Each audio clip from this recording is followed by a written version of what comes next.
बिस्मिल्लाहिर्रहमानिर्रहीम। जी स्टूडेंट्स, आज हमारा जो डी काम आई काम पार्ट 2 का जो ग्रामर का टॉपिक है वो है जी आर्टिकल।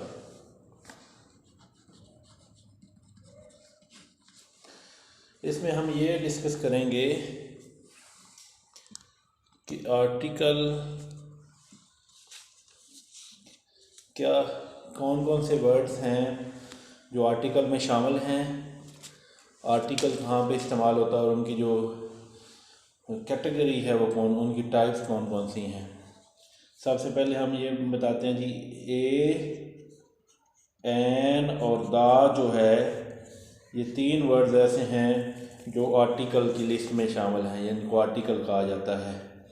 उसके बाद आते हैं जी इनकी टाइप्स कौन सी हैं। दो टाइप्स हैं इसकी जी, डेफिनेट आर्टिकल और इनडेफिनेट। इन तीनों में से जो दा है वो उसको डेफिनेट आर्टिकल कहते हैं और ए और एन को इनडेफिनेट आर्टिकल कहा जाता है। अब हम ये आपको बताते हैं कि इन दोनों जो टाइप्स आर्टिकल के इनका इस्तेमाल कहाँ पे होता है, कैसे आप उनको इंग्लिश में जो है वो इनको इस्तेमाल करेंगे। सबसे पहले डेफिनेट आर्टिकल को डिस्कस करते हैं। दा जो है जब कॉमन नाउन के साथ इस्तेमाल किया जाता है तो उसको ये स्पेसिफाई कर देता है, उसको मखसूस कर देता है। जैसे एक वर्ड है जी चेयर, तो चेयर कॉमन नाउन है, ये कोई भी चेयर हो सकती है। This can be chair in your office, in your school, in your college. लेकिन द चेयर के साथ जब डेफिनेट आर्टिकल हम इस्तेमाल करेंगे, जैसे द चेयर, तो ये चेयर एक स्पेसिफाई हो जाएगी, ये चेयर मखसूस हो जाएगी। तो इसका मतलब ये हुआ कि जब हम एक कॉमन नाउन के साथ, एक आम चीज़ के साथ जब दा का इस्तेमाल करते हैं, डेफिनेट जो आर्टिकल के इस्तेमाल करते हैं, तो वो मखसूस चीज़ हो जाती है, स्पेसिफाई हो जाती, पर्टिकुलर वो हो जाती है। उसके बाद हम ये डिस्कस करते हैं जी जो इनडेफिनेट आर्टिकल है वो कहाँ पे इस्तेमाल होता है। इनडेफिनेट आर्टिकल में दो अल्फाज शामिल है, ए और एन। ये इस्तेमाल होते हैं वो नाउन जो काउंटेबल होते हैं और जो प्लस जो सिंगुलर होते हैं। ठीक है जी, दो तरह की वो नाउन जो काउंटेबल भी हों और जो सिंगुलर भी हों। जैसे a book, an apple, a chair, an orange. अब हम ये आपको बताते हैं कि ए कहाँ पे इस्तेमाल होता है और एन कहाँ पे इस्तेमाल होता है। ए इस्तेमाल होता है जी उन अल्फाज के साथ जो कंसोनेंट से शुरू होते हैं, वो अल्फाज जो ए ई आई ओ यू के अलावा स्टार्ट होते हैं, जो कंसोनेंट साउंड देते हैं, उनसे पहले इस्तेमाल होता है। जैसे आ बुक, जैसे एक एग्जाम्पल हमने लिखी आ चेयर, जैसे आ स्कूल। और एन इस्तेमाल होता है उन अल्फाज से पहले जो वोवल से स्टार्ट होते हैं, जैसे ए ई आई ओ यू, इनसे स्टार्ट होते हैं, इनकी और वो या वोवल की साउंड देते हैं, उनसे पहले एन इस्तेमाल होगा। जैसे एन एप्पल, एन ऑरेंज। ठीक है जी, तो ये आपका आर्टिकल है। आर्टिकल मैं एक दफ़ा रिवाइज कर देता हूँ कि आर्टिकल में तीन अल्फाज शामिल हैं। नंबर 1 ए, एन और दा। उसके बाद आर्टिकल की दो टाइप्स हैं, डेफिनेट आर्टिकल और इनडेफिनेट आर्टिकल। डेफिनेट में दा शामिल है और इनडेफिनेट में ए और एन शामिल है। फिर डेफिनेट कहाँ पे इस्तेमाल होता है, जब डेफिनेट कॉमन नाउन के साथ इस्तेमाल किया जाता है तो वो प्रॉपर हो जाता है, यानी वो स्पेसिफाई हो जाता है। जैसे चेयर के साथ अगर दा इस्तेमाल कर दें तो वो दा चेयर, वो चेयर जो है वो मखसूस हो जाएगी। ए और एम जो इनडेफिनेट आर्टिकल है कहाँ भी इस्तेमाल होते हैं, ये जो काउंटेबल चीज़ें होती हैं या सिंगुलर चीज़ें होती हैं उनके साथ इस्तेमाल किया जाता है। जैसे a book an apple, a chair an orange. और ए इस्तेमाल होता है कंसोनेंट्स के से पहले, और बी जो एन इस्तेमाल होता है वॉवल से पहले। ये आज का पहला टॉपिक था ग्रामर का। अब हम जो हमारा दूसरा टॉपिक है ग्रामर का उसकी तरफ आते हैं, जो कि है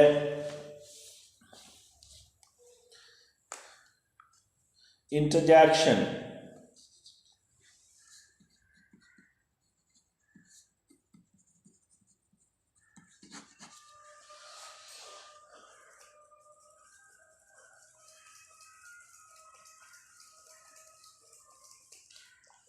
इंटरजेक्शन क्या होता है जी? आप जब इंग्लिश को पढ़ते हैं, when you speak English, when you write English, when you read English, you come across certain words which show certain feelings and emotions and जो आपकी एक्सप्रेशन होते हैं उनका इजहार करता है। कुछ वर्ड्स ऐसे होते हैं, मसलन जब आप खुशी का इजहार करते हैं तो आप वर्ड बोलते हैं, जब आप नफ़रत का इजहार करते हैं, आप अफसोस का इजहार करते हैं, आपको तकलीफ़ होती है, आपको दुख होता है, तो आप कुछ अल्फाज वो बोलते हैं, उन अल्फाज को इंटरजेक्शन कहा जाता है। इसकी डेफिनेशन पहले कर लेते हैं। These words show sudden feelings, emotions. जो सडन फीलिंग और इमोशन का इजहार करें उनको इंटरजेक्शन। जैसे हुर्रा, अलास, ए, ओ, वाओ, इस तरह के अल्फाज जो हैं। जैसे एक एग्जांपल लेते हैं जी, हुर्रा जब आप खुशी का इजहार करते हैं, hurrah we have won the match. जब आप अफसोस का इजहार करते हैं, alas we have lost the match.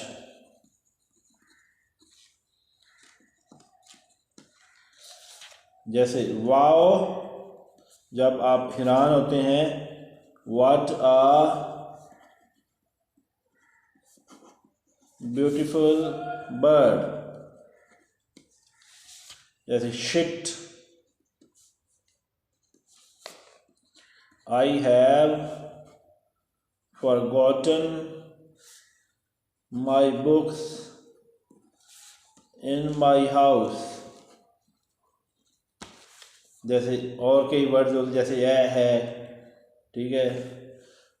अब बाज़ बात यस कह देते हैं, यस उसके आगे ये साइन, तो इसके आगे एक साइन यूज होता है ये वाला, इसको साइन ऑफ एक्सक्लेमेशन कहेंगे। यानी ये जो आपकी फीलिंग्स होती हैं उनका इजहार जब होता है उसको एक्सक्लेमेटरी जो सेंटेंसेस होते हैं उनके आगे ये साइन यूज़ किया जाता है, साइन ऑफ एक्सक्लेमेशन इसको कहते हैं।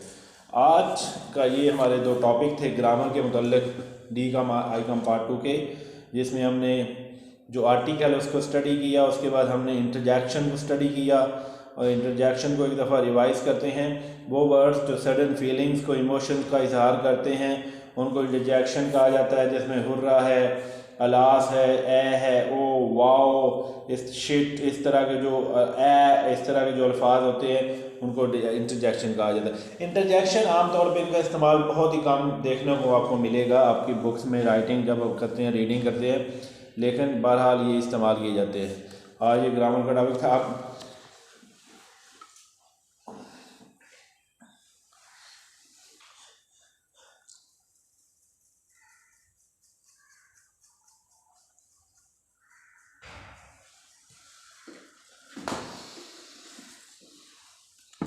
आज मिस्टर चिप्स की तरफ आते हैं। जो हमने मिस्टर चिप्स जो है पिछले लेक्चर में जो हमने हाफ चैप्टर नंबर 7 हाफ पढ़ा था, उससे आगे आज स्टार्ट करते हैं और आज कोशिश करेंगे इसको कंप्लीट करने की।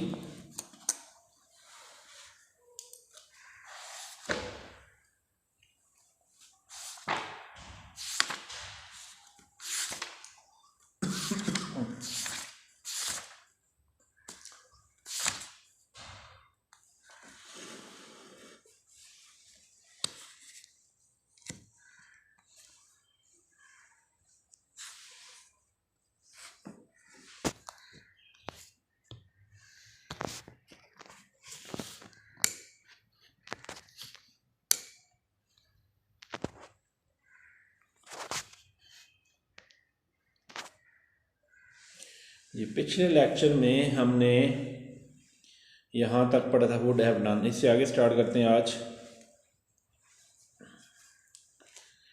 But she had not always pleaded for leniency, यानी यहाँ पे बात हो रही है चिप्स जब पनिशमेंट देना चाहता तो किसी स्टूडेंट को, तो कैथरीन उसे कायल करती कि तुम जो है इसको माफ़ कर दो, और चिप्स जो है उसकी जब उसकी मौत के बाद भी इस मेमोरीज़ को याद करता था।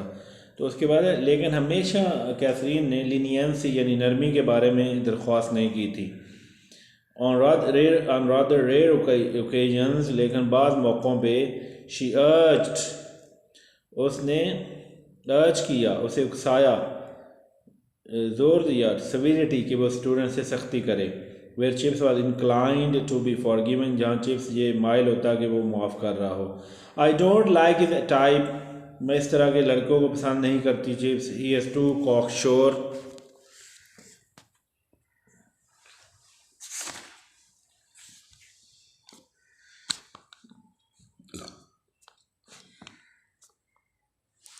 ही इज़ टू कॉकशोर, ये बड़ा खुद पसंद है ऑफ हिम।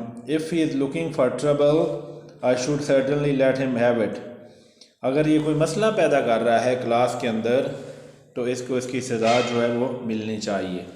अगला जो है पैराग्राफ उसकी तरफ आते हैं।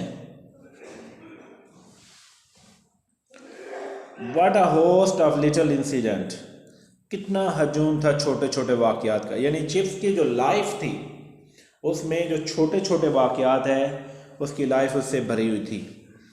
All deep buried in past problem, तमाम जो है वो दफन हो गए माजी के मसाइल में। That had once been urgent, जो ज़रूरी थे। आर्ग्यूमेंट्स दलाइल, दैट हैज़ वंस बीन कीन, जो पुरजोश थे यानी कि दोस्त चुटकुले। That was funny only when, that was funny जो कि मज़ाहिया थे। Only because one remember the fun, क्योंकि कोई भी फ़न को याद करता है। Did any emotions really matter, क्योंकि इमोशन वाकई अहम होता है। When the last trace of it has vanished, जब उसका आखिरी जो सुराग है वो ख़त्म हो जाए। फ्राम ह्यूमन मेमोरी, इंसानी याद से। And if that were so, अगर ऐसा था, what a crowd of emotions clung to, जो इमोशंस का जो हजूम है कितना चिमटा हुआ था हिम उसके साथ। As to the last home, आखिरी ठिकाने के तौर पे। बिफोर इनिलेशन, ख़ात्मा। He must be kind to them, must treasures themself in mind, उनके साथ मेहरबान था और उन्हें महफूज करना था अपने दिमाग में। फोर देर लॉन्ग स्लीप, अपनी लॉन्ग यानी मौत से पहले पहले। इसमें जो सिनोनिम्स यूज हो उनको एक दफ़ा स्टडी कर लेते हैं। होस्ट हजूम या भीड़, मल्टीट्यूड क्राउड, थ्रोंग फ्लॉक, एनिक्डोट चुटकुला या हकायत, स्टोरी टेल, वैनिश गायब होना, लुकमा अजल होना, ख़त्म होना, pass away, die out, come to an end, fade away, cling चिमटे रहना, पकड़े रहना, clutch grip, attach to, stick to, hold to, annihilation ख़ात्मा, फना मौत, death, dying end ruin. Next paragraph की तरफ आते हैं जी।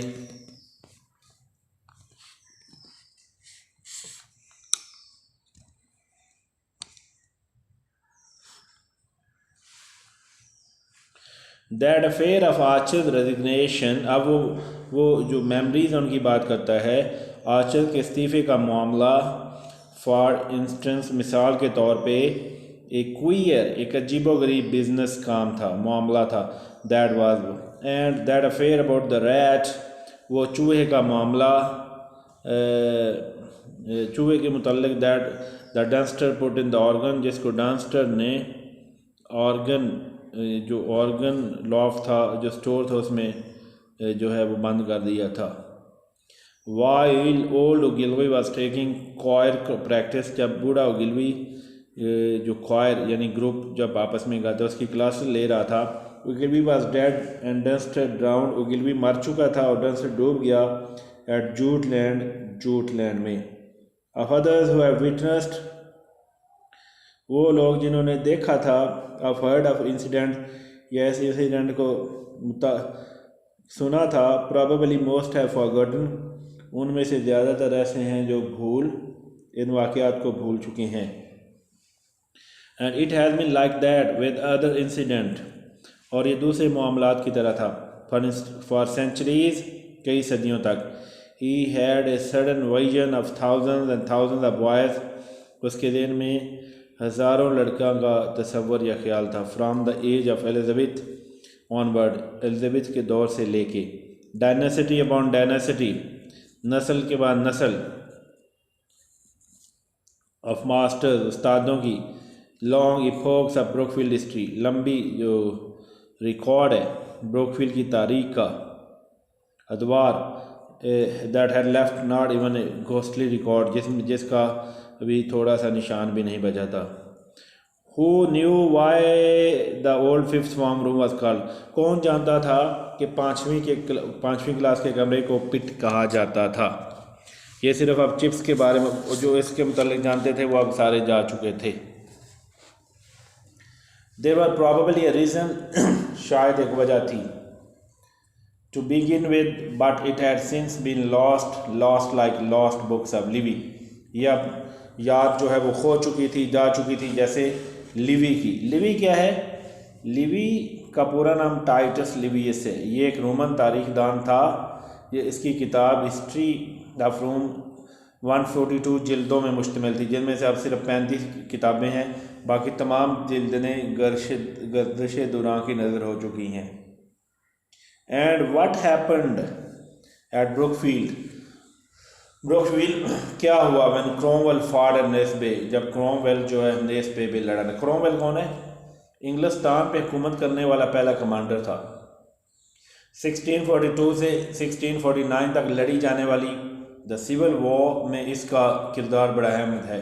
इसने 1645 में नेस्बे, द बैटल ऑफ नेस्बे में बादशाह वक्त को शिकस्त देने में अहम किरदार अदा किया, और इसकी जंग के साथ ही द फर्स्ट सिविल वॉर ख़त्म हो गई थी। ये था जी Cromwell. Near by, how did Brookfield react, Brookfield ने कैसे रद्द-ए-अमल का इजहार किया टू द ग्रेट स्केर, बहुत बड़ी खौफ ऑफ द 25 की। Was there a whole holiday, क्या पूरा दिन छुट्टी थी? When news came of Waterloo, जब वाटरलो की खबर है। वाटरलो क्या है? एक जंग हुई थी 18 जून 1815 को। ये नेपोलियनिक वॉर की आखिरी फैसला कुन जंग थी।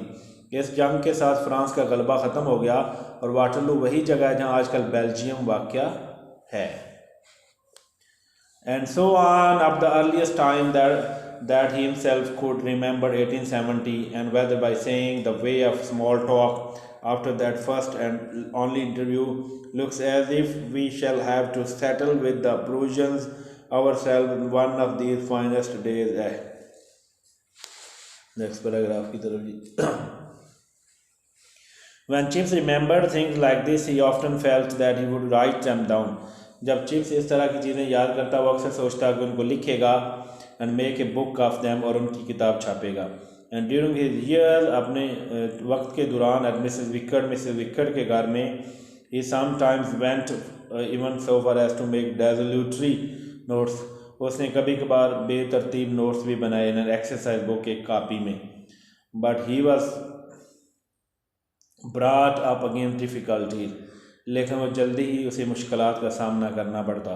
The chief one being writing tired, उनसे बड़ी मुश्किल ये थी कि लिखना उसे थका देता, बोथ मेंटली एंड फिजिकली, दोनों ज़हनी और जिस्मानी तौर पे।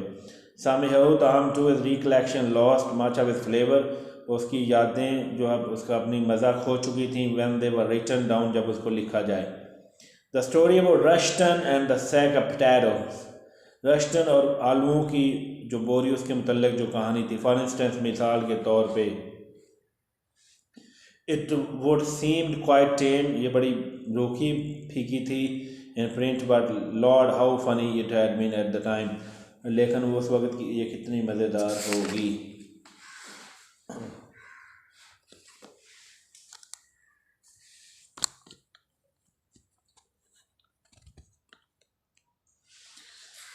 It was funny to remember, इसको याद रखना भी बड़ा फ़नी था। Though perhaps if you didn't remember Ashton, who would anyhow after all those years, it was such a long time ago, ये बहुत लंबा अरसा पहले की बात थी। Mrs Wicket, did you ever know a fellow name Rushton, Mr Chips जो है मिसेस विकर से पूछता, क्या तुम्हें ऐसे आदमी का नाम याद है, ऐसा आदमी याद है जिसका नाम रश्टन था।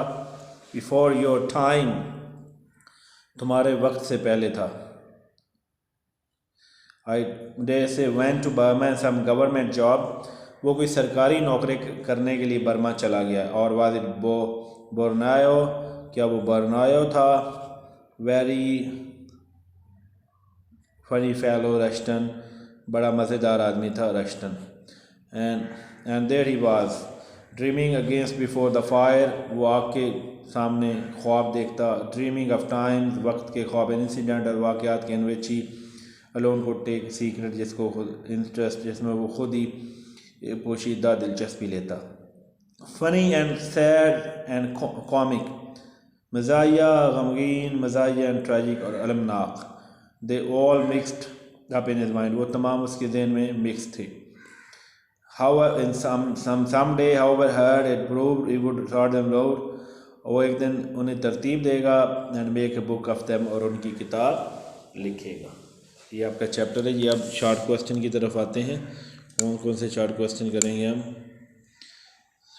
पहला जी, question number 1, what memories of Catherine hunter Chips, Catherine की कौन सी मेमोरी चिप्स को पर छाई रहती थी। In his memory he saw Catherine, अपनी याद में वो कैथरीन को देखता। रशिंग अलोंग द कॉरिडोर, जो राहदारी में चलती। सम टाइम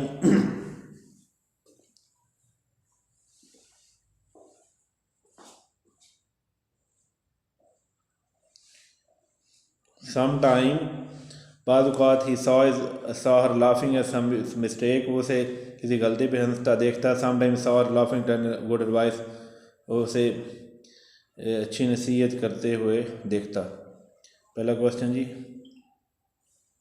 तीसरा,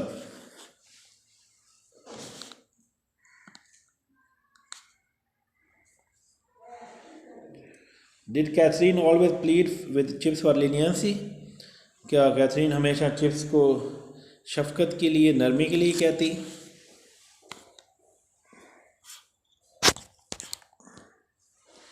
आंसर है जी नो, सम टाइम ही asked him to be strict, बाज़ बार उसे कहती कि वो सख्त हो। She asked him to punish the rude boys, उसे कहती जो गुस्ताख लड़के उसको पनिश किया जाए। Question number 4, what did Chips remember about Dunster, Chips ने डंस्टर के मतलब क्या याद किया था। Dunster put a rat in the organ loft, Dunster ने ऑर्गन लॉफ्ट में, ऑर्गन गाह जो थी उसमें चूहा रख दिया। While old Gilvie are taking choir, जब ओल्ड गिलवी जो है क्वाइल की क्लासेस ले रहा था। Gilvie was dead and Dunster drowned at Jutland, Gilvie मर चुका था और डंस्टर जो है जूडलैंड में डूब गया। हु वाज ओगिलवी, ओगिलवी कौन था। Question number 5,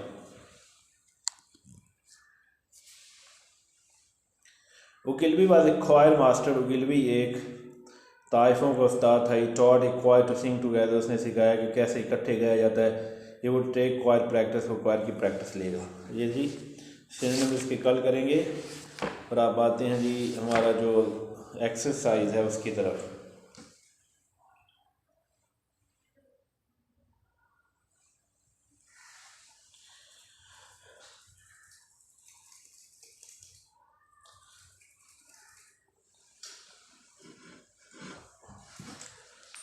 Exercise number 4.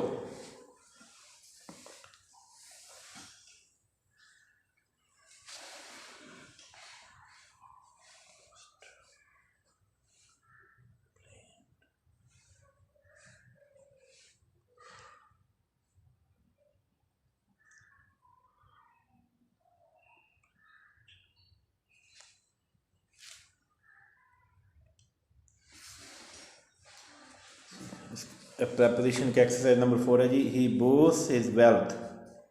तो बोस के साथ बोस का होता है शेखी बिगाड़ना, शो ऑफ जिसे आप कहते हैं। ही बोस ऑफ हिज वेल्थ, क्या सही ऑप्शन है ऑफ। वो अपनी दौलत की शेखी बिगाड़ता है। Number 2, he was blamed theft, उसे पर चोरी का इल्ज़ाम लगाया गया। तो ब्लेम के साथ आता है for, blamed for, he was blamed for theft, उस पर चोरी का इल्ज़ाम लगाएगा। अगर था blind, he is blind is misdeeds, अगर आँख से अंधा हो तो इन आता है, अगर ब्लाइंड मिसडीड यानी बेखबर किसी चीज़ के मतलब हो तो आता है two. He is blind to his misdeeds, वह उसके गलत कामों से बेखबर है। Number 4, Kent was banished England, Kent को इंग्लैंड से निकाल दिया गया। बैनिश जलावतन करना जिसे कहते हैं, बैनिश फ्राम आता है जी। Kent was banished from, Kent को इंग्लैंड से बैनिश किया गया। Number 5, do you believe God, क्या तुम अल्लाह पे यकीन रखते हो। तो बिलीव के साथ हमेशा इन आता है। Do you believe in God, क्या तुम अल्लाह पे यकीन रखते हो।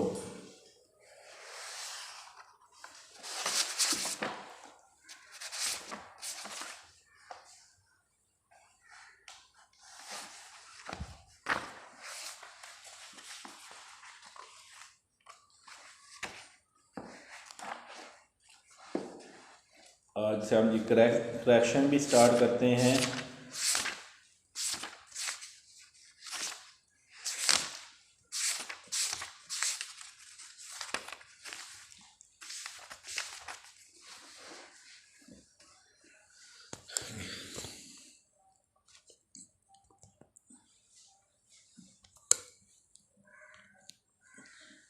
करेक्शन है common errors and their correction, जो एरर्स हैं उनके करेक्शन है।